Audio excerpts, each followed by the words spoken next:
Ahmedabad Commonwealth ഗെയിംസിന്റെ baton സ്വീകരിച്ച് India. 2010 New Delhi ഗെയിംസിന് ശേഷമാണ് ഇന്ത്യ കോമൺവെൽത്തിന് ആതിഥേയത്വം വഹിക്കുന്നത്. ഗ്ലാസ്ഗോയിൽ ഒഴിവാക്കിയ പ്രധാന ഇനങ്ങൾ അഹമ്മദാബാദിൽ തിരിച്ചെത്തും.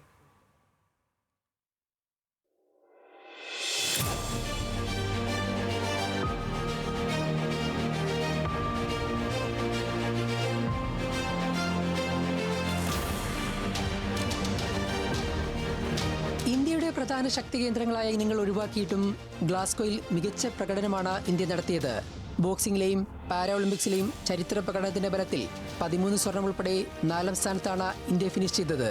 ഗ്ലാസ്ഗോയിൽ നിന്ന് അഹമ്മദാബാദിലെത്തുമ്പോൾ ഇന്ത്യൻ പ്രതീക്ഷകളും ഏറെയാണ്.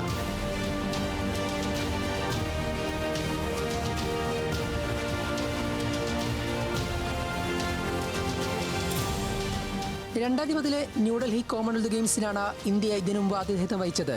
ചരിത്രത്തിൽ ആദ്യമായി 2ാം സ്ഥാനത്തെത്തിയ ഇന്ത്യ 38 സ്വർണം ഉൾപ്പെടെ നേടിയത് 101 മെഡലുകൾ.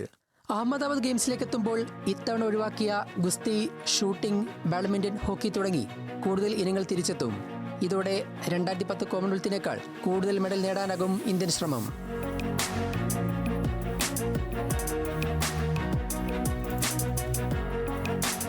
കോമൺവെൽത്ത് ഗെയിംസിനായി തകൃതിയായ ഒരുക്കങ്ങളാണ് അഹമ്മദാബാദിൽ പുരോഗമിക്കുന്നത്.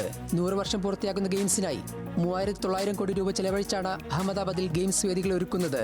1.32 ലക്ഷം ആളുകൾ ഉൾക്കൊള്ളാൻ ശേഷിയുള്ളതും ലോകത്തിലെ ഏറ്റവും വലിയ സ്റ്റേഡിയവുമായ അഹമ്മദാബാദിലെ നരേന്ദ്രമോദി സ്റ്റേഡിയമായിരിക്കും ഗെയിംസിന്റെ പ്രധാന വേദി. ഒളിമ്പിക്സിന് ആതിഥേയത്വം വഹിക്കാനുള്ള ഇന്ത്യയുടെ ലക്ഷ്യത്തിലേക്കുള്ള നിർണായക നാഴികക്കല്ലായി കൂടിയാണ് കോമൺവെൽത്ത് ഗെയിംസിനെ രാജ്യം കാണുന്നത്.